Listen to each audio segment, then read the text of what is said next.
Hello everyone, welcome back to my channel. I am Pooja और आज हम मंथली कंपाइलेशन का सेकंड पार्ट डिस्कस कर रहे हैं। फर्स्ट पार्ट में मैंने आप लोगों को मार्च मंथ के सभी important appointments, international appointments and all the important awards discuss किए थे। अगर आपने वो वीडियो नहीं देखा है तो आप उस वीडियो को जाकर देख सकते हैं प्लेलिस्ट में। आज हम सेकेंड पार्ट में डिस्कस करेंगे all the important indices and reports. मार्च के महीने में काफी सारी इंपॉर्टेंट रिपोर्ट जैसे कि सिप्री की रिपोर्ट पब्लिश हुई है, वर्ल्ड हैप्पीनेस इंडेक्स पब्लिश हुआ है। तो वो सारे रिपोर्ट्स को और इंडेक्स को आज हम एक एक करके डिस्कस करेंगे, क्योंकि अभी जो रिसेंट एग्जाम्स हुए थे, आप लोगों के बैंकिंग एग्जाम्स हो गए या फिर आप लोगों के एसएससी एग्जाम्स हो गए, स्पेशली आरआरबी और आईबीपीएस के एग्जाम्स में ना पूछा गया था आपकी इंडेक्स के बारे में। आपकी ब्रांड वैल्यू वाले जो इंडेक्स होते हैं, क्यूएस वर्ल्ड रैंकिंग इंडेक्स होते हैं, वहां से एग्जाम में प्रश्न पूछे गए थे। तो उन सारी कैटेगरीज को यहाँ पर शामिल किया गया है। सो ऑब्वियस सी बात है, ये जो करेंट अफेयर्स के कंपाइलेशन हैं, ये आपके रिवीजन पर्पज के लिए बहुत इंपॉर्टेंट है और यूजफुल है, और ये आपके हर एक वनडे एग्जाम्स को कवर करते हैं। तो अगर आप लोगों ने अभी तक अपने फ्रेंड्स के साथ लिंक को शेयर नहीं किया है तो लिंक को शेयर कर सकते हैं, और पहली बार आए हैं तो सब्सक्राइब भी कर सकते हैं। ठीक है, सो स्टार्ट कर लेते हैं मार्च मंथ के सभी इंपॉर्टेंट इंडेक्स एंड रिपोर्ट्स को। तो सबसे पहले बात करेंगे हम अपने देश से। हमारे देश में डॉल्फिन की संख्या कितनी है? सिंपल सा क्वेश्चन है कि भारत में डॉल्फिन की संख्या कितनी है। तो वहां से हम अपने क्वेश्चन की शुरुआत करने वाले हैं। First ever riverine dolphin estimation, मतलब गंगा नदी की सहायक नदियां, चंबल नदी की सहायक नदियां, सिंधु नदी की सहायक नदियां, इनमें जो भी डॉल्फिन पाई जाती हैं उन्हें हम रिवराइन डॉल्फिन कहेंगे। और पहली बार रिवराइन डॉल्फिन एस्टिमेशन हुआ है, और हमें पता चला कि हमारे देश के 8 स्टेट्स में जो 28 रिवर्स हैं, वहां पर आपको 6,327 डॉल्फिन्स मिलेंगी। तो हमारे देश में टोटल रिवराइन डॉल्फिन का संख्या कितना है? 6,327 डॉल्फिन है। हाईएस्ट नंबर ऑफ डॉल्फिन कहां पर है? उत्तर प्रदेश में। उत्तर प्रदेश में 2,397 डॉल्फिन है। यूपी में, यूपी के बाद आपको देखने को मिल जाएगा बिहार। बिहार के बाद आप देख सकते हैं वेस्ट बंगाल एंड आसाम। ठीक है, तो आपको टॉप 3 स्टेट मिनिमम याद रखने की, सबसे ज्यादा रिवराइन डॉल्फिन कहां पर है? तो UP, Bihar and then West Bengal में है। ठीक है, गंगा नदी और गंगा नदी की जो ट्रिब्यूटरी है उसमें सबसे ज्यादा डॉल्फिन आपको देखने को मिल जाएंगी। ठीक है ji. Study was conducted between 2021 and 2025, और यहाँ पे लगभग 8,500 किलोमीटर के डिस्टेंस को कवर किया गया, और यहाँ पे जितनी भी रिवराइन डॉल्फिन्स थी उनकी काउंटिंग की गई है। तो हमें पता चला कि टोटल डॉल्फिन 6,327 है, जिसमें गंगा नदी में सबसे ज्यादा डॉल्फिन है। कितनी? 6,324। 6,324 गंगा नदी और उसकी ट्रिब्यूटरीज में आपको डॉल्फिन देखने को मिलेंगी। ठीक है जी। चलिए, अब इस सर्वे को कंडक्ट किसने किया था? तो survey was conducted by wildlife institute of India, state forest department of Punjab, Uttar Pradesh, Bihar, Assam, Jharkhand, Rajasthan, and non profit organisation Aaranyak, world wildlife fund, turtle survival alliance and wildlife trust of India. इन सभी लोगों ने मिलकर ये एस्टिमेशन किया है, सर्वे किया है। क्लियर। नाउ बात करते हैं हम गंगा नदी में पाई जाने वाली डॉल्फिन के बारे में, जहां से प्रश्न एग्जाम में बनते हैं। तो गंगा नदी की जो डॉल्फिन है वो फ्रेश वाटर में पाई जाने वाली डॉल्फिन है। गंगा नदी, ब्रह्मपुत्र नदी और इंडस नदी की ट्रिब्यूटरीज में डॉल्फिन पाई जाती है। ठीक है, डन इतनी चीजें। ये ब्लाइंड होती हैं इसलिए आपका जो सोनार वेव्स होती हैं, जो साउंड वेव्स होती हैं, उनका इस्तेमाल करती हैं नेविगेट करने के लिए, हंट करने के लिए। ठीक है, इतनी चीजें। और ये कुछ समय के लिए सरफेस पे आती है अ, अपने ऑक्सीजन को लेने के लिए। इनकी प्रेजेंस दिखाती है कि उस नदी का पानी कितना क्लियर है, क्योंकि ये केवल और केवल फ्रेश वाटर में पाई जाती है। ठीक है, अगर हम गंगा नदी डॉल्फिन के साइंटिफिक नेम के बारे में बात करते हैं तो इसका नाम है प्लेटनिस्टा गैंगेटिका। ये इसका साइंटिफिक नेम है। इंडिया, नेपाल, बांग्लादेश में पाई जाती है। इंडिया में उत्तर प्रदेश, बिहार, आसाम और वेस्ट बंगाल में है। आईयूसीएन की इंडेंजर कैटेगरी में है, और भारत सरकार ने 2009 में इसे इंडिया का नेशनल एक्वाटिक एनिमल डिक्लेयर किया था, और प्रोजेक्ट डॉल्फिन की शुरुआत 2020 में हुई है। ठीक है, और ये वाइल्ड लाइफ प्रोटेक्शन एक्ट 1972 के शेड्यूल नंबर 1 में शामिल है। This is again very very important points, यहां से एग्जाम में प्रश्न बने हैं और वापस से बनेंगे। ठीक, डन इतनी चीजें। चलिए नेक्स्ट बात करते हैं सिप्री रिपोर्ट के बारे में। सिप्री का मतलब होता है Stockholm International Peace Research Institute. SIPRI SIPRI का हेडक्वार्टर आपको स्टॉकहोम स्वीडन में देखने को मिलता है और सिप्री यहाँ पे अपनी रिपोर्ट पब्लिश करता है। बेसिकली सिप्री एक वॉचडॉग की तरह काम करता है, जो देखता है, पूरे देशों को देखता है कि कौन सा देश है जिसका मिलिट्री एक्सपेंडिचर कितना है, कितने न्यूक्लियर वेपन है, कितने वेपन्स को इंपोर्ट कर रहा है, कितने वेपन्स को एक्सपोर्ट कर रहा है। ये सारा एक वॉचडॉग की तरह काम करता है सिप्री। ठीक है, तो यहाँ पर इंडिया को ओवरटेक कर लिया है यूक्रेन ने, और यूक्रेन सबसे ज्यादा आर्म्स को इंपोर्ट कर रहा है। आप कह सकते हो बिकॉज ऑफ ऑनगोइंग वॉर, क्योंकि अभी युद्ध की कंडीशन है, तो यूक्रेन सबसे ज्यादा आर्म्स को इंपोर्ट कर रहा है, which is 8.8% of the global import. First number पे यूक्रेन है, सेकेंड नंबर पे है इंडिया। इंडिया सेकेंड नंबर पे जो सबसे ज्यादा आर्म्स को इंपोर्ट करता है, 8.3% of the global share. And third number पे है कतर। तो आपको टॉप 3 कंट्रीज याद रखनी है कि टॉप 3 कंट्रीज कौन सी जो सबसे ज्यादा हथियारों को खरीद रही हैं, आर्म्स को इंपोर्ट कर रही हैं। फर्स्ट नंबर पे यूक्रेन, फिर इंडिया और फिर कतर। इंडिया का शेयर कितना है? 8.3% आपको देखने को मिल जाएगा। इतनी चीजें क्लियर है। अब ये तो इंपोर्टर्स हो गए जो खरीद रहे हैं, तो कोई ना कोई तो होगा जो बेच भी रहा होगा, मतलब एक्सपोर्टर। तो यहाँ पे जो सबसे बड़ा एक्सपोर्टर है वो अमेरिका है। 43% ग्लोबल शेयर रखता है अमेरिका। अमेरिका के बाद सेकंड नंबर पे फ्रांस है। फ्रांस ने ओवरटेक कर लिया है रशिया को, और थर्ड नंबर पे आपको रशिया देखने को मिल जाएगा। ठीक है, इंडिया का जो आर्म इंपोर्ट है वो लगातार डिक्लाइन हो रहा है, जो कि एक अच्छी बात है, मतलब हम अपने इंडिजिनियस टेक्नोलॉजी पे फोकस कर रहे हैं। और फ्रांस जो है वो इंडिया का सेकेंड लार्जेस्ट सप्लायर बना है रशिया के बाद। सबसे ज्यादा हम जो वेपन्स खरीदते हैं वो रशिया से खरीदते हैं, और उसके बाद हम फ्रांस से खरीद रहे हैं। इतनी चीजें क्लियर हैं। चाइना का जो रेट है, मतलब चाइना की जो टॉप 10 रैंकिंग थी आर्म इंपोर्ट में, वो टॉप 10 की लिस्ट से बाहर हो गया है, जो कि एक अच्छी बात है। मतलब अब चाइना इंपोर्ट नहीं कर रहा है हथियारों को, चाइना खुद अपने देश में हथियारों को बनाने का काम कर रहा है। क्लियर इतनी चीजें। अगर हम एशिया और ओशिनिया रीजन के बारे में बात करें, तो इंडिया, पाकिस्तान, जापान, ऑस्ट्रेलिया ऐसे कुछ देश हैं जो टॉप 10 लार्जेस्ट आर्म इंपोर्टर है। सबसे बड़ा एक्सपोर्टर आपको अमेरिका मिल जाएगा, और फ्रांस ने ओवरटेक किया है रशिया को। और यहाँ पे इंडिया जो है वो राफेल जेट और स्कॉर्पियन सबमरीन फ्रांस से प्रक्योर करती है। रशिया अगर बात करते हैं तो रशिया का ग्लोबल शेयर भले भले ही ड्रॉप हुआ हो, लेकिन इंडिया का सबसे बड़ा सप्लायर कौन है? रशिया ही है। इंडिया सबसे ज्यादा जो आर्म इंपोर्ट करती है वो रशिया से ही करती है। और अगर हम बात करें अपने देश के एक्सपोर्ट के बारे में, तो ऐसा नहीं है कि केवल इंडिया इंपोर्ट कर रही है।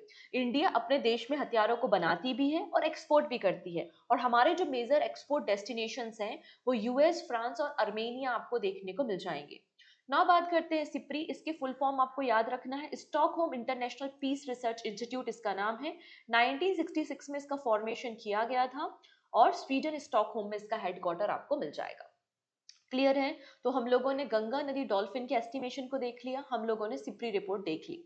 अभी बहुत सारी रिपोर्ट्स हैं, बहुत सारे इंडेक्सेस भी हैं, उनको हमें डिस्कस करना है। लेकिन उसके पहले मैं बताना चाहती हूँ कि जैसे कि अभी मंथली कंपाइलेशन चल रहा है, इसकी पीडीएफ कहाँ पर मिलेगी? तो इसकी पीडीएफ ऐसे इंडिविजुअल अवेलेबल नहीं है, इसकी पीडीएफ आपको मैगजीन के फॉर्म में मिलेगी। बहुत जल्दी मैं लॉन्च कर रही हूँ मार्च मंथ की कंप्लीट मैगजीन, उसमें ये डेटा आपको मिल जाएगा।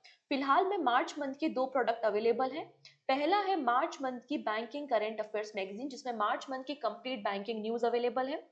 एंड सेकंड आपके प्रैक्टिस के लिए, आपके रिवीजन करने के लिए मार्च मंथ की करंट अफेयर्स मैगजीन है, जिसमें आपको 300 एमसीक्यू और पूरे महीने के वन लाइनर्स आपको मिल जाएंगे। ये दोनों प्रोडक्ट पूजा जैन क्लासेस एप्लीकेशन पे अवेलेबल है, आप वहां से इसे डाउनलोड कर सकते हैं, प्रिंटेबल फॉर्मेट में अवेलेबल है।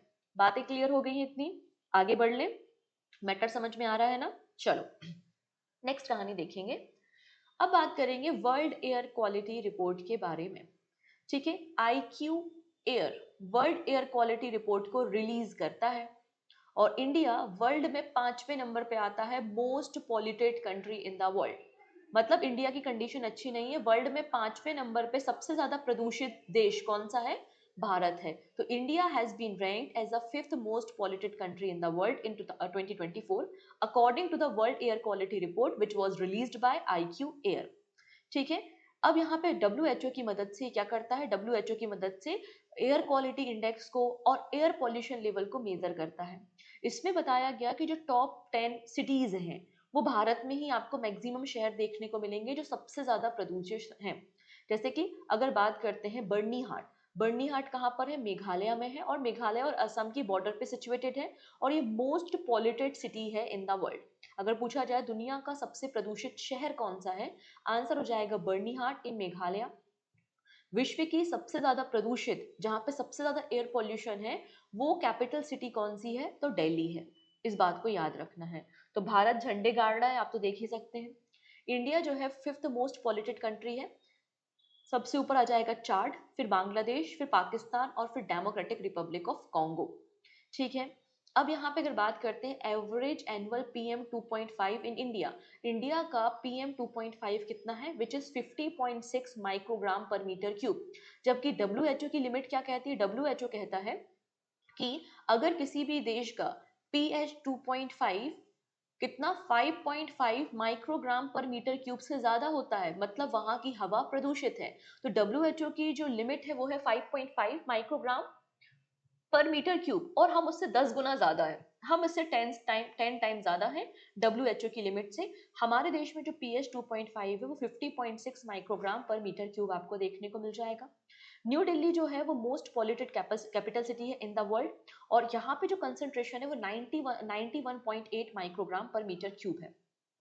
बर्नीहाट इन मेघालय मोस्ट पॉल्यूटेड सिटी है इन द वर्ल्ड, और यहाँ पे जो टॉप 20 मोस्ट पॉल्यूटेड सिटी है इन द वर्ल्ड, उनमें से 13 शहर भारत में आपको देखने को मिल जाएंगे।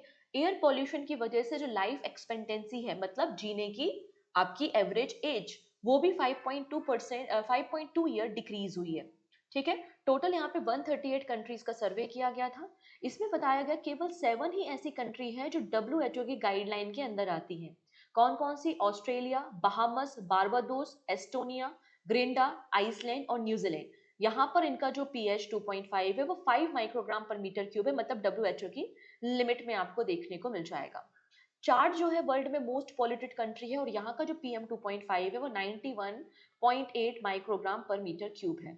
क्लियर है? तो हमें चार्ट फर्स्ट नंबर पे, बांग्लादेश सेकंड नंबर पे, थर्ड नंबर पे पाकिस्तान है, फोर्थ नंबर पे कॉन्गो है, एंड फिफ्थ नंबर पे हमारा प्यारा भारत है। ठीक है जी। इसके अलावा अगर हम शहरों के बारे में बात करें तो सबसे ज्यादा प्रदूषित सिटीज कौन सी हैं? तो बर्नीहाट है मेघालय इंडिया में, दिल्ली सेकंड नंबर पे है, और थर्ड नंबर पे है कारागंदा, जो कि कजाकिस्तान में आपको देखने को मिल जाएगा। क्लियर इतनी चीजें? इतना मैटर आपको क्लियर हो गया है। अब पूछा जा रहा है क्लीनेस्ट मेट्रो शहर कौन सा है। क्लीनेस्ट मेट्रो एरिया आपको मिल जाएगा मायागॉज, जहां पे PM 2.5 1.51 microgram per metre cube है। बात क्लियर है? So world air quality report को Switzerland based air quality technology company IQ air के द्वारा पब्लिश किया जाता है। पहली रिपोर्ट 2018 में आई थी, और 2019 में इसको रिलीज किया गया था। क्लियर है इतनी चीजें? तो ये भी आपको याद रखना है। डन। चलो, नेक्स्ट है ग्लोबल टेररिज्म इंडेक्स।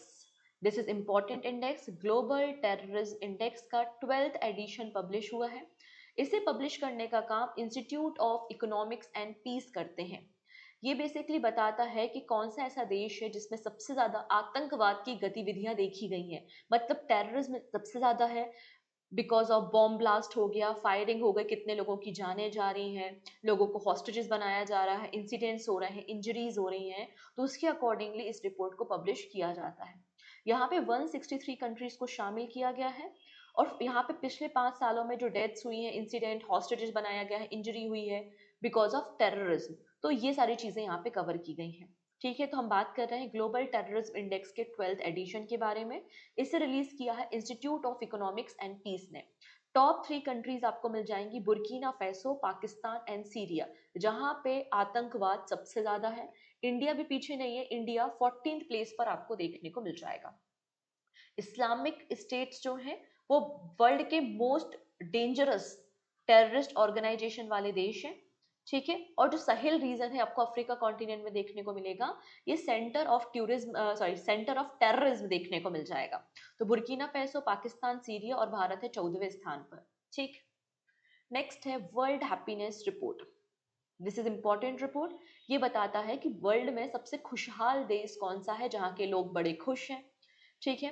तो यहाँ पे फिनलैंड वर्ल्ड का हैप्पीएस्ट कंट्री है, वो भी 8th कॉन्जिक्यूटिव ईयर, 8वीं बार लगातार फिनलैंड आपको टॉप पर मिलेगा।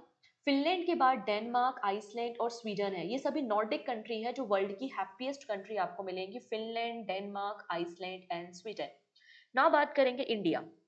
सो वर्ल्ड हैप्पीनेस रिपोर्ट में इंडिया 147 में से 118 पोजीशन पे है। तो इंडिया की रैंकिंग 118वें स्थान पर है। बॉटम पे है अफगानिस्तान। अफगानिस्तान के लोग काफी ज्यादा दुखी हैं, तो यहाँ पे लोवेस्ट रैंकिंग कौन रखता है? अफगानिस्तान रखता है। ठीक है।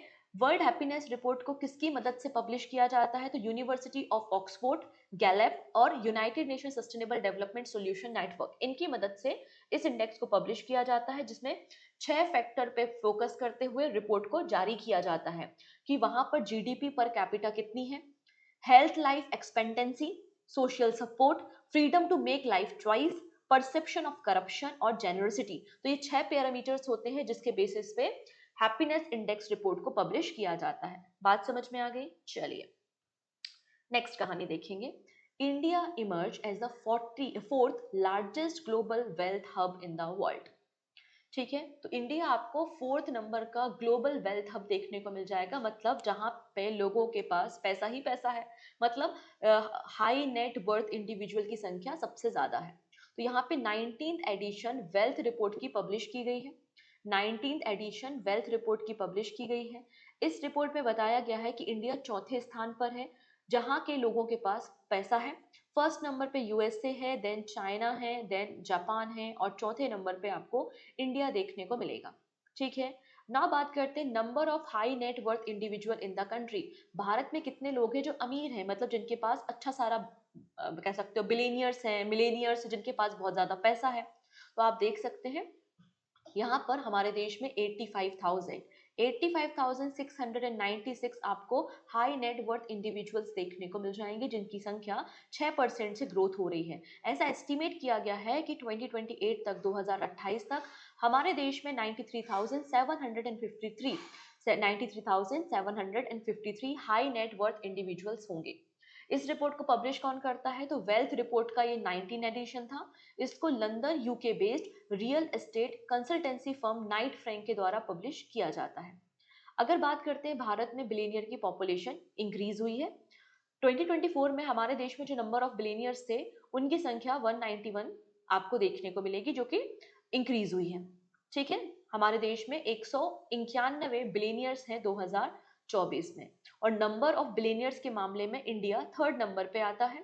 सबसे पहले सबसे ज्यादा बिलियनियर्स कहाँ है? अमेरिका में है, फिर चाइना में आपको मिल जाएंगे, और 3rd नंबर पे सबसे ज्यादा बिलियनियर्स भारत में है। इतनी चीजें क्लियर है? हमारे देश में जो 191 बिलियनियर्स हैं, इनके पास टोटल जो पैसा है वो $950 बिलियन का आपको देखने को मिल जाएगा। यहां तक का क्लियर है? इस रिपोर्ट को भी हमने डिस्कस कर लिया।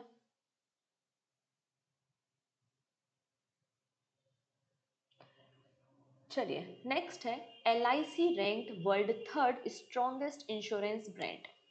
अब यहाँ पे वर्ल्ड की तीसरे नंबर की सबसे स्ट्रॉन्गेस्ट ब्रांड कौन सी बन गई है? You can see the LIC, और LIC का स्कोर 88 है आउट ऑफ 100। ठीक है, world strongest insurance brand.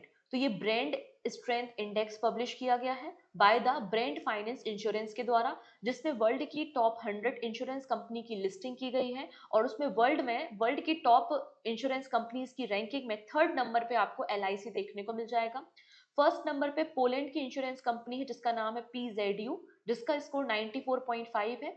Second number पे चाइना लाइफ, जो कि चाइना की इंश्योरेंस कंपनी, और 3rd नंबर पे LIC है जो भारत की इंश्योरेंस कंपनी है, और इसकी रैंकिंग 88 पोजीशन पे देखने को मिलेगी। सॉरी 88 इसका स्कोर देखने को मिलेगा, पोजीशन 3rd नंबर पे है। क्या और कोई कंपनी है जो कि टॉप इंश्योरेंस कंपनी है भारत की और टॉप 10 लिस्ट में शामिल, टॉप 100 लिस्ट में शामिल है? आंसर है yes, SBI life. SBI life LIC के अलावा दूसरी ऐसी इंश्योरेंस कंपनी है जो टॉप 100 की लिस्ट में शामिल है। इसकी रैंकिंग 76 आपको देखने को मिल जाएगी। नेक्स्ट है global free speech index. A recent global survey by the Future of Free Speech has ranked India 24 out of 33 country in the term of support for free speech। तो यहाँ पर global free speech index publish किया गया है। कौन publish करता है? एक यूएसए बेस्ड थिंक टैंक है जिसका नाम है the future of free speech. हमारे देश में कैसे, कितना बोलने की आज़ादी है, लोग कितना तरीके से अपनी बातों को रख सकते हैं। ठीक है, ग्लोबल ट्रेंड के अकॉर्डिंगली, रीजनल वेरिएशन, जो रीजनल वेरिएशन है उसके अकॉर्डिंगली आपके पास कितना फ्री एक्सप्रेशन है, मतलब बोलने की आज़ादी है। तो 33 कंट्रीज में भारत 24 पोजीशन पे है। टॉप परफॉर्मर कंट्रीज है नॉर्वे, नॉर्वे के बाद है डेनमार्क। ठीक है। इंडोनेशिया, मलेशिया और पाकिस्तान, इनमें बिगेस्ट इंप्रूवमेंट देखा गया है और ये बॉटम 3 वाली कंट्रीज आपको देखने को मिलेंगी। ठीक है, यहाँ पे 24वें स्थान पर भारत है, भारत का स्कोर 62.6 है। नेक्स्ट है, Indigo become the world second fastest growing airline in the terms of seat capacity. मतलब आप नए नए एयरक्राफ्ट को परचेज कर रहे हो, जब आप नए एयरक्राफ्ट को परचेज करोगे तो आपके पास सीट कैपेसिटी क्या हो जाएगी, इंक्रीज हो जाएगी। मतलब आप ज्यादा पैसेंजर्स को कैरी कर सकते हो, यही मतलब हुआ। तो in the terms of seat capacity world का सेकेंड फास्टेस्ट ग्रोइंग एयरलाइन आपको इंडिगो देखने को मिल जाएगा according to the OAG report. So Indigo has emerged as the world's second fastest growing airline in the term of seat capacity and fastest growing airline in the flight frequency. अब मतलब flight frequency मतलब एक समय में कई सारी flights एक मतलब लगातार इनकी फ्लाइट फ्लाई कर रही हैं। इस लेटेस्ट डेटा को ऑफिशियल एयरलाइन गाइड के द्वारा पब्लिश किया है। इंडिगो की जो सीट कैपेसिटी है वो 10% से ईयर ऑन ईयर ग्रो हो रही है और ये सेकेंड नंबर पे है। फर्स्ट नंबर पे है कतार एयरवेज और इसमें 10.4% की ग्रोथ देखी गई है। ठीक है, सेकेंड नंबर पे इंडिगो है। इंडिगो की जो सीट कैपेसिटी है 134 मिलियन सीट कैपेसिटी आपको देखने को मिल जाएगी। इतनी चीजें क्लियर है? ठीक है। और इंडिगो जो है वो one of the largest aircraft order करने वाली भी कंपनी है। इसने 900 एयरक्राफ्ट्स का ऑर्डर जो है इसका पाइपलाइन में है और इंडिगो को 58 न्यू एयरबस के एयरक्राफ्ट मिले थे जो कि लार्जेस्ट रेसिपेंट है एयरबस की डिलीवरी का। ये बात यहाँ पर मेंशन की गई है। नाउ बात करते हैं अमूल के बारे में। UGOB इंडिया वैल्यू रैंकिंग, ठीक है, UGOB इंडिया वैल्यू रैंकिंग 2025 को पब्लिश किया है, जिसमें दुनिया भर की जो FMCG कंपनीज हैं उनकी ब्रांड वैल्यू के अकॉर्डिंगली उनकी रैंकिंग की गई है। अमूल जो कि इंडिया का एक लीडिंग डेयरी कोऑपरेटिव है, ये आपको थर्ड नंबर पे दिखेगा। फर्स्ट नंबर पे अमेजोन है, सेकंड नंबर पे फ्लिपकार्ट और थर्ड नंबर पे आपको अमूल, फिर फोर्थ नंबर पे तनिष्क और फिफ्थ नंबर पे आपको मेक माई ट्रिप देखने को मिल रहा है। ठीक है, तो यहाँ पे आप देख सकते हैं अमूल जो है वो टॉप 3 पर आपको देखने को मिल जाएगा। The only fast moving consumer goods brand in the top 3। Okay, Amazon first पे, फ्लिपकार्ट सेकेंड नंबर पे है और यहाँ पे 2025 को इंटरनेशनल ईयर ऑफ कोऑपरेटिव्स भी डिक्लेयर किया गया है। नेक्स्ट है ग्लास सीलिंग इंडेक्स। इसमें भारत की रैंकिंग नहीं होती, इसमें केवल OECD कंट्रीज की रैंकिंग की जाती है। ठीक है, तो हमें भारत की रैंकिंग यहाँ पे नहीं पढ़नी, लेकिन हम जरूर समझेंगे आखिरकार ग्लास सीलिंग इंडेक्स क्या होता है। ठीक है, तो यहाँ पर किस तरीके से महिलाओं का एजुकेशन स्तर है, किस तरीके से फीमेल का कंट्रीब्यूशन है इन द कंट्रीज GDP, किस तरीके से यहाँ पर कितनी महिलाएं हैं जो वर्किंग हैं, कितनी फीमेल है जो वर्किंग है, कितने लोग हैं जो GMAT के एग्जाम को क्वालिफाई करते हैं, कहाँ पर मैन और फीमेल मतलब मेल और फीमेल के बीच में जो सैलरी दी जाती है, सैलरी का डिफरेंस कितना ज्यादा है, कितनी फीमेल से जो मैनेजमेंट रोल में है, तो उसके accordingly Glass Ceiling Index publish की जाती है। ठीक है, Glass Ceiling Index which look at how well women are treated at the work in 29 country as a part of are Organisation for Economic Cooperation and Development. तो OECD में कितनी countries हैं, 29 countries हैं, उनकी रैंकिंग यहाँ पे की जाती है। 10 मेन क्राइटेरियाज होते हैं। How many women complete higher education, how many women take the GMAT examination, the percentage of women working, the difference in the pay between the man and women, the number of women in the management role. इनको आपको पढ़ना नहीं है, केवल आप जान लो कि इनके कारण इस रिपोर्ट को पब्लिश किया जाता है। टॉप 5 कंट्रीज कौन सी हैं? स्वीडन फर्स्ट नंबर पे है, सेकेंड आइसलैंड, फिर फिनलैंड, नॉर्वे और पोर्चुगल है। इंडिया OECD का मेंबर नहीं है, इसलिए इंडिया की रैंकिंग यहाँ पे नहीं की गई। OECD का फॉर्मेशन 1960 में किया गया था। ठीक है, जिसका हेडक्वार्टर आपको पेरिस में देखने को मिल जाएगा। नेक्स्ट है अंकटाट। अंकटाट का मतलब होता है United Nation Conference on Trade and development. UNCTAD का फुल फॉर्म एग्जाम में पूछा गया है, वापस से पूछा जा सकता है। United Nation Conference on Trade and Development, it is UNCTAD. इन्होंने एक रिपोर्ट पब्लिश की है जिसका नाम है a World of Debt Report. तो एक ऑलरेडी RBI का क्वेश्चन है कि a World of Debt Report कौन पब्लिश करता है, तो अंकटाट के द्वारा इसको पब्लिश किया जाता है।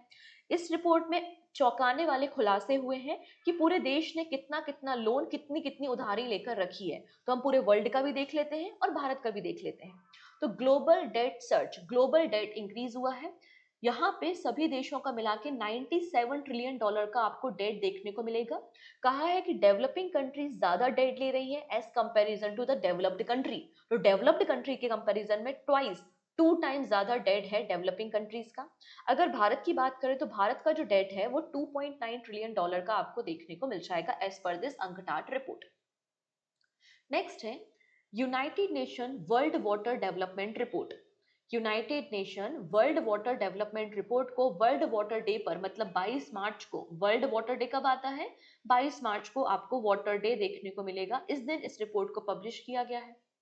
ठीक है, किसने तैयार किया है इस रिपोर्ट को? यूनेस्को ने तैयार किया है। इस रिपोर्ट को पब्लिश किसने किया है? यूनेस्को ने। On the behalf of UN water and its production is coordinated with UNESCO World Water Assessment Programme, जिसकी थीम थी, इस रिपोर्ट की थीम क्या थी? Mountain and glacier water towers.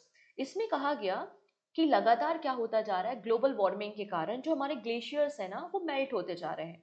Global warming हो रही है, टेम्परेचर बढ़ रहा है, तो ग्लेशियर मेल्ट हो रहे हैं। और ग्लोबल वार्मिंग के कारण जो क्लाइमेट चेंज हो रहा है, और जितनी इंटेंसिटी में या जितनी क्वांटिटी में स्नोफॉल होनी चाहिए, स्नोफॉल ना होकर रेनफॉल हो रही है हमारे माउंटेन एरियाज में। तो स्नो की जो लेयर है वो काफी ज्यादा थिन है, जबकि थिक लेयर होनी चाहिए। तो लगातार थिन लेयर होने के कारण भी हमारे ग्लेशियर्स की साइज डिक्लाइन होते जा रही है, ऐसा इस रिपोर्ट में मेंशन किया गया है।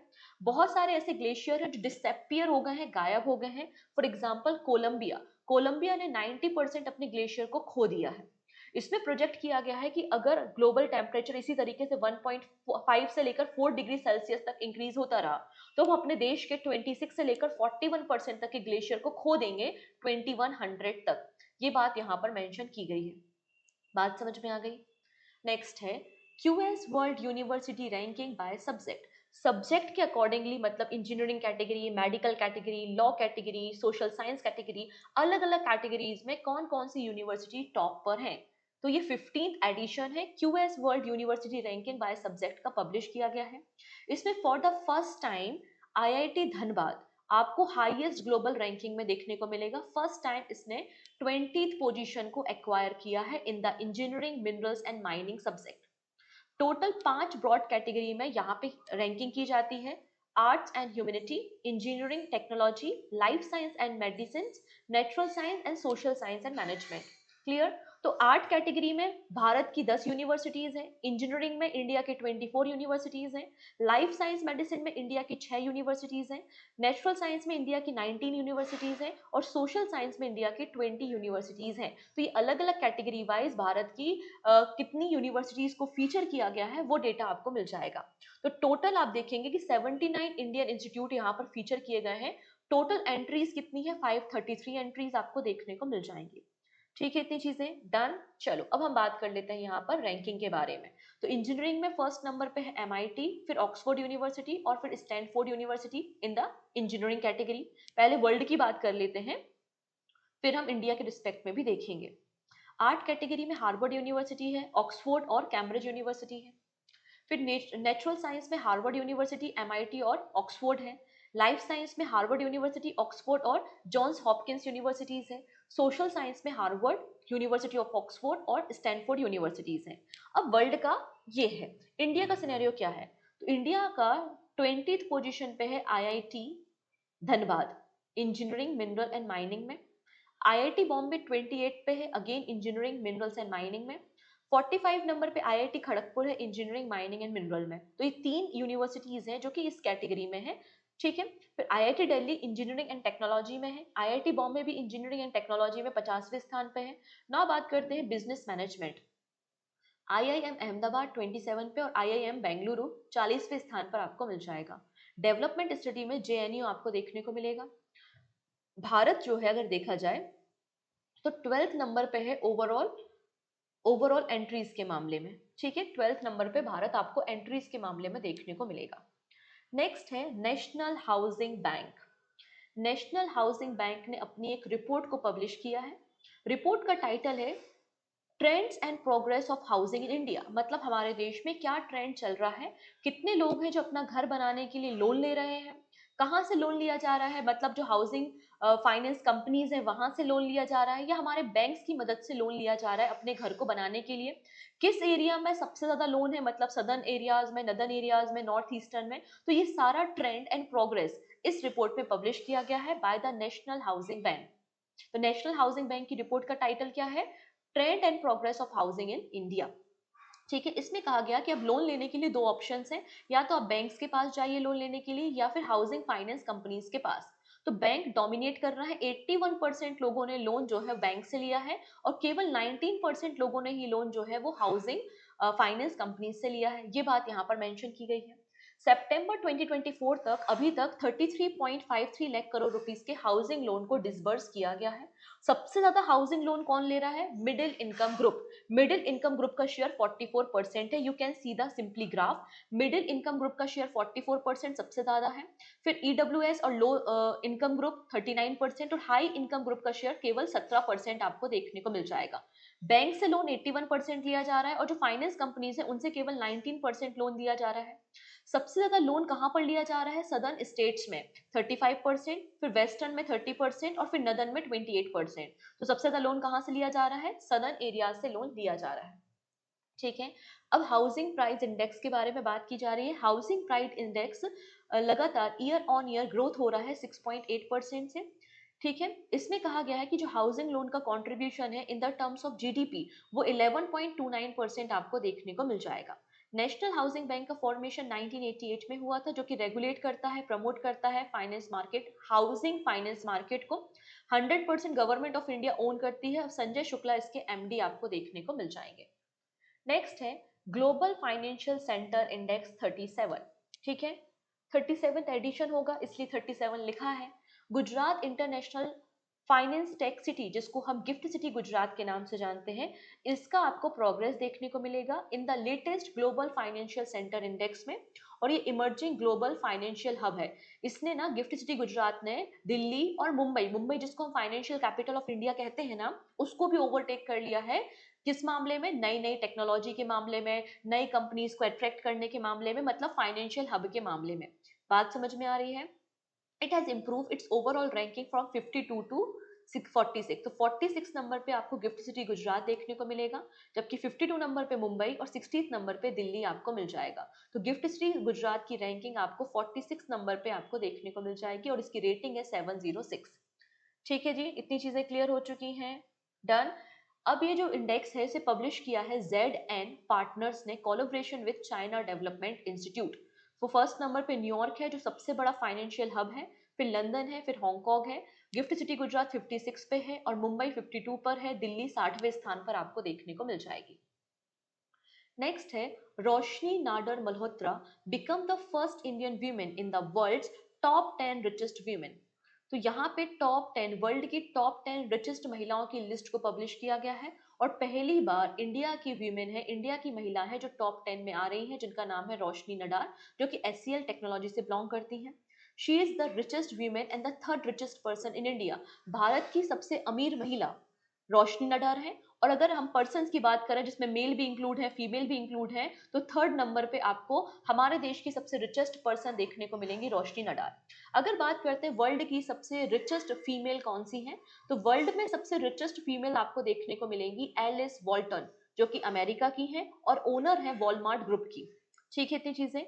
नाउ यहाँ पे बात की गई है कि इंडिया ने अपने स्टेटस को रिटेन किया है और थर्ड नंबर पे हाईएस्ट बन चुका है नंबर ऑफ बिलियनियर्स में। अमेरिका और चाइना के बाद सबसे ज्यादा बिलियनियर्स आपको भारत में देखने को मिल जाएंगे। भारत में जो टोटल नंबर ऑफ बिलियनियर्स हैं, ठीक है, the total number of billionaires in the world वो कितने हैं?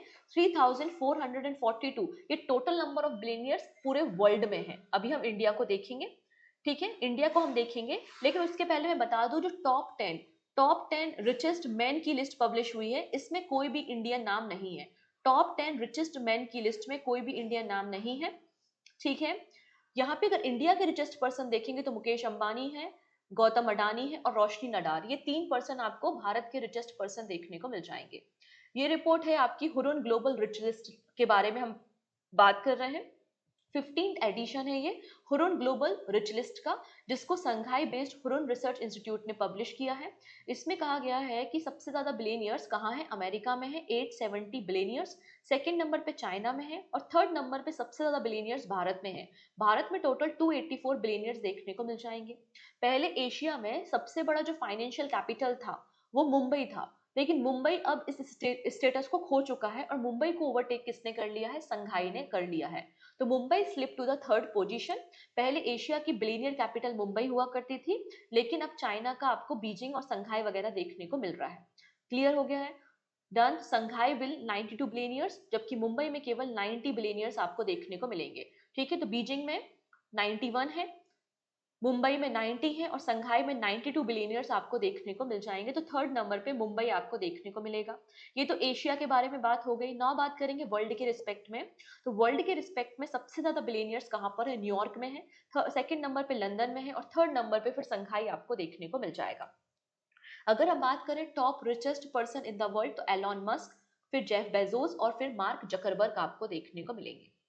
नेक्स्ट है brand finance IT service report. अब यहाँ पे अलग अलग जो आईटी कंपनीज हैं उनकी ब्रांड के अकॉर्डिंगली उनकी वैल्यूएशन की जाती है। तो यहाँ पे जो टॉप 25 आईटी सर्विस ब्रांड्स हैं इनका टोटल ब्रांड वैल्यू 163 बिलियन आपको देखने को 163 बिलियन देखने को मिल जाएगा। क्लियर है? तो यहाँ पे अगर देखते हैं ब्रांड फाइनेंस आईटी सर्विस के अकॉर्डिंगली सबसे ज्यादा ब्रांड वैल्यू वाली आईटी कंपनी कौन सी है, तो आपको देखने को मिलेगा Accenture in the 7th consecutive year. Accenture जो कि अमेरिका की कंपनी है जिसकी ब्रांड वैल्यू 41 बिलियन डॉलर है। सेकंड नंबर पे टीसीएस और थर्ड नंबर पे आपको इन्फोसिस देखने को मिलेगा। ये दोनों इंडिया की कंपनी आपको देखने को मिल जाएंगी। टॉप 25 में इंडिया की और भी कंपनी है टीसीएस और इन्फोसिस के अलावा, जैसे कि विप्रो है, HCL, Tech Mahindra, LTI, Mindtree और हेक्सावेयर। हेक्सावेयर 24 नंबर पे और पहली बार हेक्सावेयर की एंट्री टॉप 25 में आपको देखने को मिल जाएगी।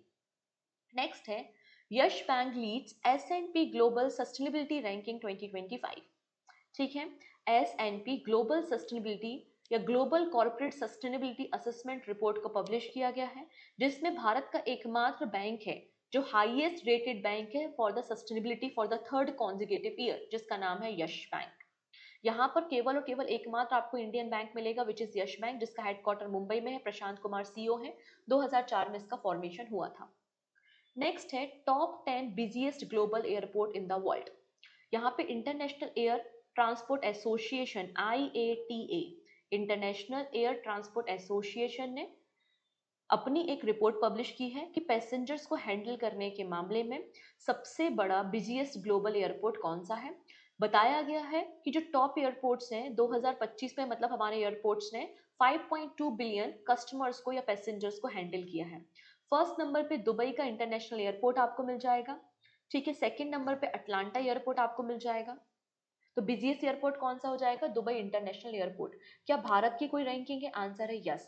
इंडिया का जो इंटरनेशनल एयरपोर्ट है इंदिरा गांधी इंटरनेशनल एयरपोर्ट, ये आपको पैसेंजर हैंडल करने के मामले में 8th पोजीशन पे मिलेगा। मतलब 8वें नंबर का सबसे बिजी एयरपोर्ट कौन सा हो जाएगा? आपका नई दिल्ली का एयरपोर्ट। फर्स्ट नंबर पे दुबई का, सेकेंड नंबर पे अटलांटा, थर्ड नंबर पे टोक्यो और 8वें नंबर पे भारत इंडिया का एयरपोर्ट है। क्लियर इतनी चीजें? डन। अब यहाँ पे कुछ और बात है, जैसे कि list of world highest paid athlete publish हुई थी, जिसमें क्रिस्टियानो रोनाल्डो टॉप पर है। फिर एशिया के 20 रिचेस्ट फैमिली की लिस्ट पब्लिश हुई थी, जिसमें अंबानी फैमिली आपको भारत में टॉप पर देखने को मिल जाएगी। फ्यूचर ब्रांड इंडेक्स पब्लिश हुआ था, जिसमें इंडिया में आपका RIL टॉप पर है और वर्ल्ड में सैमसंग टॉप पर है। Forbes women billionaire list publish हुई थी, जिसमें Savitri Jindal and family 7th number पे है और इंडिया में टॉप पर है, और एलिस वॉल्टन जो फैमिली है वो फर्स्ट नंबर पे है। वर्ल्ड रेपुटेशन रैंकिंग पब्लिश की गई थी, जिसमें Indian institute of science in Bengaluru first number पे है इंडिया में, जबकि वर्ल्ड में टॉप पर है हार्वर्ड यूनिवर्सिटी। तो ये भी कुछ इंडेक्सेस पब्लिश किए गए थे। तो आज हम लोगों ने मार्च मंथ की सभी इंपॉर्टेंट रैंकिंग और इंडेक्स को मतलब जो भी पब्लिश हुए हैं उनको डिस्कस किया, और हमने कुछ इंपॉर्टेंट रिपोर्ट्स को भी देखा।